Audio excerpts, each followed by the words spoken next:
Very good morning students. आज हम +1 का चैप्टर 4 का नेक्स्ट टॉपिक करेंगे, that is a dipole movement. अब देखो डाइपोल मूवमेंट की बात करें तो बेटा ये किस वर्ड से मिलके बनी हुई है? देखो डाइपोल, डाई मतलब टू, पोल मतलब एंड, जिसके दो एंड होते हैं, जिसमें क्या होता है पॉजिटिव और नेगेटिव चार्ज होता है। अब पॉजिटिव और नेगेटिव चार्ज इन कंपाउंड में होता है, उसको हम क्या बोलते हैं? Polar molecule. तो डाइपोल मूवमेंट कौन शो करेंगे? सिर्फ पोलर मॉलिक्यूल शो करेंगे बेटा, नॉन पोलर मॉलिक्यूल शो नहीं करेंगे। क्यों? क्योंकि नॉन पोलर मॉलिक्यूल में दो डाइपोल बनते ही नहीं है, उनमें पॉजिटिव और नेगेटिव चार्ज होता ही नहीं है। तो आओ हम करते हैं डाइपोल मूवमेंट की डेफिनेशन। डाइपोल मूवमेंट क्या है? It is a product of a magnitude of a negative and positive charge. जैसे मैंने कहा दो मॉलिक्यूल है, एक ए है और एक बी है। मैंने बोला कि ए पे जो चार्ज है वो प्लस क्यू है और बी पे माइनस क्यू चार्ज है। तो इनका मैग्नीट्यूड क्या हुआ? मैग्नीट्यूड ऑफ चार्ज क्या हुआ बेटा? This is a Q. And clear है बेटा इतना? The product of the magnitude of the negative and positive charge and the distance between the centre of positive and negative charge. अगर ये positive charge है तो इसके सेंटर से इसके सेंटर के बीच का जो डिस्टेंस है, जिसको हमने क्या मान लिया है? d, is called a dipole movement. तो डिस्टेंस क्या हुआ? Distance is d। और डाइपोल मूवमेंट को किससे रिप्रेजेंट करते हैं बेटा? म्यू से। तो हम कह सकते हैं कि म्यू इक्वल टू क्या हुआ? q multiply by d। Mu is the dipole movement, q is the magnitude of a charge and d is the distance. तो this is called a dipole movement. तो अगर आपने डाइपोल मूवमेंट किसी भी polar molecule की निकालनी है तो उसके चार्ज का मैग्नीट्यूड और डिस्टेंस को मल्टीप्लाई कर दोगे तो क्या आ जाएगी? Dipole movement. डाइपोल मूवमेंट का एसआई यूनिट क्या है बेटा? डिबाई, जिसको हम डी से यूज करते हैं। और 1 डिबाई किसके इक्वल होता है? 1 मल्टीप्लाई बाय 10 की पावर -18 ESU सेंटीमीटर। और डाइपोल मूवमेंट एक वेक्टर क्वांटिटी है। आपने फिजिक्स में भी किया होगा बेटा। वेक्टर क्वांटिटी क्या होती है? जिसका अपना मैग्नीट्यूड होता है और जो किस पे डिपेंड करते हैं? डायरेक्शंस पे, कि डायरेक्शंस के अकॉर्डिंग उसका मैग्नीट्यूड क्या हो जाएगा?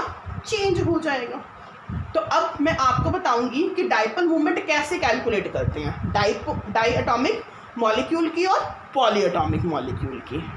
अब डाइपोल मूवमेंट को कैसे रिप्रेजेंट करते हैं बेटा? उसको ऐसे रिप्रेजेंट करते हैं। जो ये वाला पोर्शन है, this is called a tail, जो किसकी तरफ होती है? पॉजिटिव। एरो लगा के यहाँ पे कट लगा दोगे। और जो ये हेड पोर्शन है, ये किसकी तरफ होता है? नेगेटिव। अब सबसे पहले हम बात करेंगे बेटा डाई एटॉमिक मॉलिक्यूल की।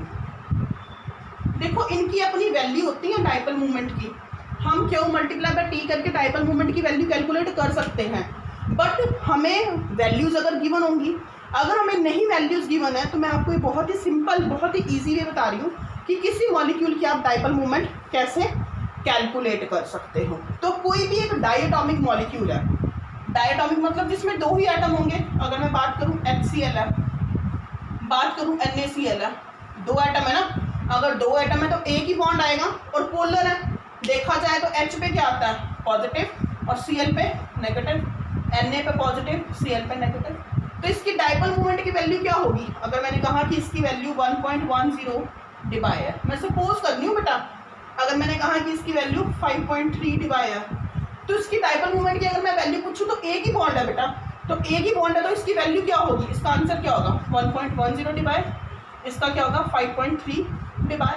और अगर हमने रिप्रेजेंट करनी है डाइपोल मूवमेंट, कैसे है? पॉजिटिव से नेगेटिव की तरफ ऐसे एरो लगा सकते हैं। तो डाइपोल मूवमेंट में क्या होगा बेटा? डाइपोल मूवमेंट में डायटॉमिक मॉलिक्यूल के केस में क्या होगा? जितनी एक बॉन्ड की वैल्यू है उतनी ही डाइपोल मूवमेंट की वैल्यू है। बट पॉलीएटॉमिक मॉलिक्यूल में डिफरेंस हो जाता। पॉलीएटॉमिक मॉलिक्यूल में क्या हो जाएगा बेटा? चेंज हो जाएगा। अगर मैं बात करूं, लेट्स सपोज CO2 की बात करूं, तो आपको पता है इसका स्ट्रक्चर ऐसे होता है। तो ये मोर देन 2 एटम क्या हो गया? पॉलीएटॉमिक हो गया। अब इसमें दो बॉन्ड है, एक इधर वाली साइड है और एक उधर वाली साइड है। अगर मैंने कहा कि इसकी वैल्यू आपके पास 2 डिबाई है और इसकी वैल्यू आपके पास 4 डिबाई है, तो मेरे को बताओ कि CO2 की डाइपोल मूवमेंट कैसे होएगी। तो पॉली एटॉमिक के केस में आप कैसी डाइपोल मूवमेंट निकालते हो बेटा? Resultant dipole movement. कैसे निकालते हो? रिजल्टेंट डाइपोल मूवमेंट, या फिर एवरेज भी कह सकते हो। और आपको पता है रिजल्टेंट कैसे निकलेगी? जितनी भी बॉन्ड है, चाहे 2 है, 3 है, 4 है, उनकी सबकी वैल्यूज को ऐड करो। अगर 2 बॉन्ड है तो 2 से डिवाइड कर देंगे, 3 बॉन्ड है तो 3 से कर देंगे, 4 है तो 4 से डिवाइड कर देंगे, एंड सो ऑन। क्या आ जाएगा? 6/2। तो क्या आ जाएगा? 3। तो हम क्या कह सकते हैं कि CO2 की डाइपोल मूवमेंट की वैल्यू कितनी है? 3 है। ठीक है बेटा, 2 की वैल्यू गिवन थी, CO2 की पूछी तो बता दिया। बट बात ये आती है कि क्वेश्चन में अगर हम, मैंने ये सपोज करा बेटा, बट अगर मैं कहूँ ना CO2 की एग्जैक्ट वैल्यू 3 होती है, कुछ और ही होती है। वो क्या होती है वो मैं आपको आगे बताऊंगी। देखो बेटा, पॉलीएटॉमिक में मैंने एग्जांपल लिया जैसे H2O, तो O सेंटर में, तो H साइड में, H पे पता है आपको पार्शियल पॉजिटिव चार्ज और O पे 2 नेगेटिव आता है। तो इसमें डाइपोल मूवमेंट कैसे निकाल सकते हो? एरो से बता रही हो, बिना वैल्यू के। कैसे क्वेश्चन को सॉल्व करोगे? जो कंसेप्चुअल क्वेश्चन आते हैं इसके, H पे पॉजिटिव है, O पे नेगेटिव है, तो कैसे शो करोगे? ऐसे एरो लगाओगे, पॉजिटिव टू नेगेटिव। अब रिजल्टेंट क्या होगा इनका? इस डायरेक्शन में हो जाएगा। कुछ भी वैल्यू दोनों को ऐड करो, 2 से डिवाइड कर दो तो रिजल्टेंट आ जाएगी। ऐसे इसमें इन पे नेगेटिव और इस पे positive, slightly 4 positive, slightly 2 negative, slightly 2 negative. तो पॉजिटिव टू नेगेटिव, पॉजिटिव की तरफ टेल।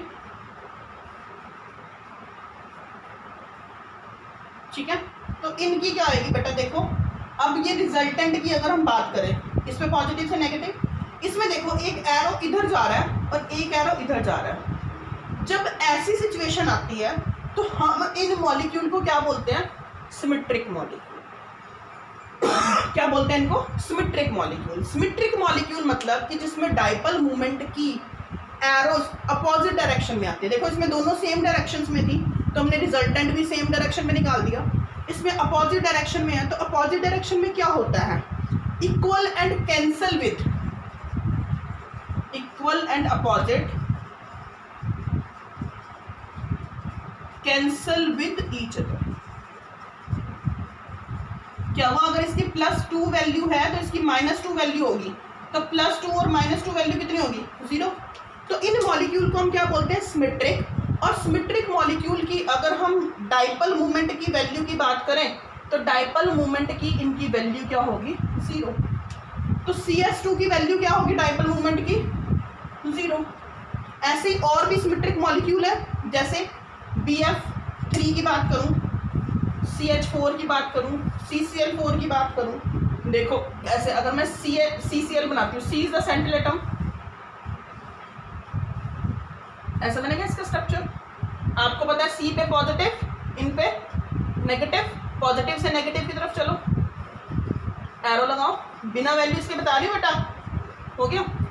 अब ऊपर वाला एरो तो ऐसे गया, नीचे वाले तीनों एरो सेम डायरेक्शन में है, तो इनका रिजल्टेंट क्या होगा? तीनों का ऐसा होगा। लिख सकती हूँ ना रिजल्टेंट, मैंने एरो से बताया।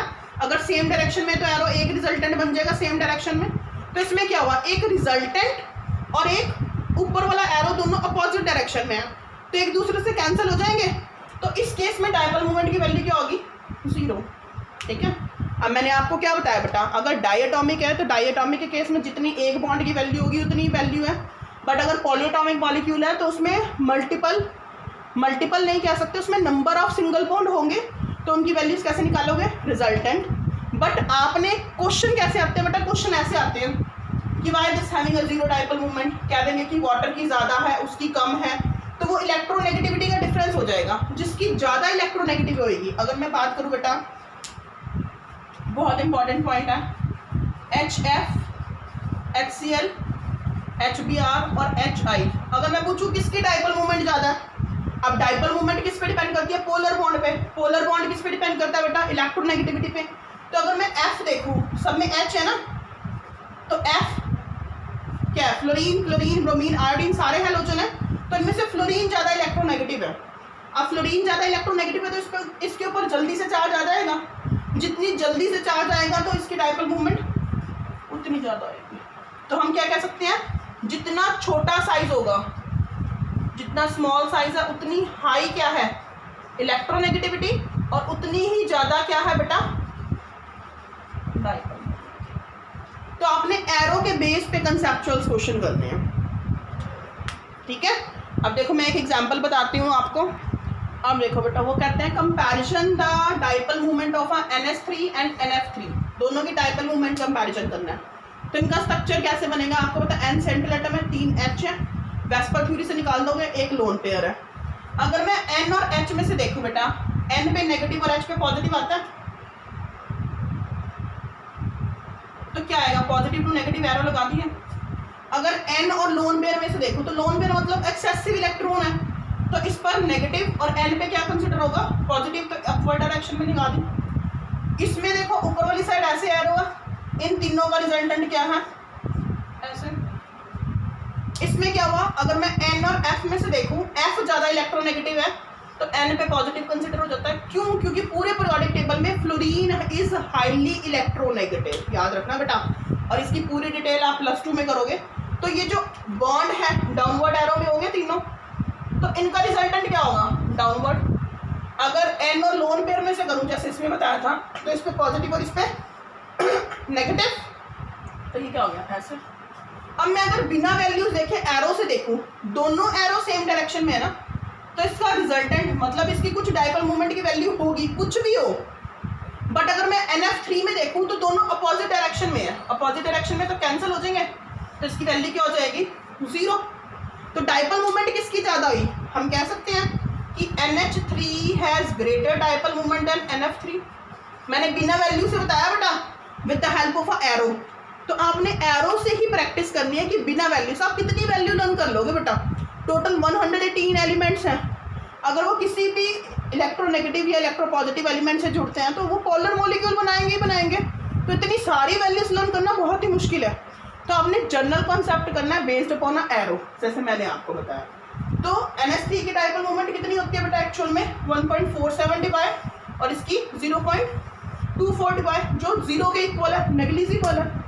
अब अगर आपसे पूछते हैं रीजन, अगर आपसे पूछते हैं रीजन कि NS3 की क्यों ज़्यादा और NF3 की कम है, क्यों, क्योंकि इसमें नाइट्रोजन, रीजन आप बेटा खुद लिखोगे, समझने पे फोकस करना। नाइट्रोजन और फ्लोरीन में से फ्लोरीन मोर इलेक्ट्रोनेगेटिव है, तो एरो क्या हुआ इसकी तरफ हुआ, इसने इलेक्ट्रॉन को अट्रैक्ट करा और इस पे क्या आ गया पॉजिटिव चार्ज। बट इसमें N और H में से N ज़्यादा इलेक्ट्रोनेगेटिव है, तो इसमें एरो ऐसे हो गए। तो अगर हम डिफरेंस देखें तो क्या इसमें 3 H और 3 F है। अगर हम H और F का भी कंपैरिजन करें तो F is a more electronegative. अब F मोर इलेक्ट्रोनेगेटिव है तो इसकी डाइपोल मूवमेंट का एरो इसकी तरफ होगा। तो अगर हम रिजल्टेंट देखें तो वो रिजल्टेंट क्या आ जाती है 0। ये डायग्राम बना के आप थोड़ा सा थ्योरी भी एक्सप्लेन कर सकते हो कि fluorine is a more electronegative than nitrogen, then bond towards it, but hydrogen is less electronegative than nitrogen, then bond is towards nitrogen.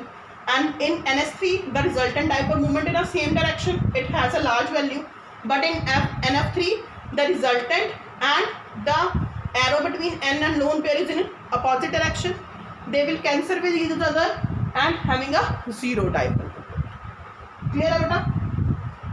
उसके बाद इसकी एप्लीकेशंस हैं, एप्लीकेशंस मैं आपको नेक्स्ट वीडियो में कराऊंगी नेक्स्ट टॉपिक के साथ। आज आप इतना ही करोगे, अगर कोई भी डाउट होगा यू कैन आस्क।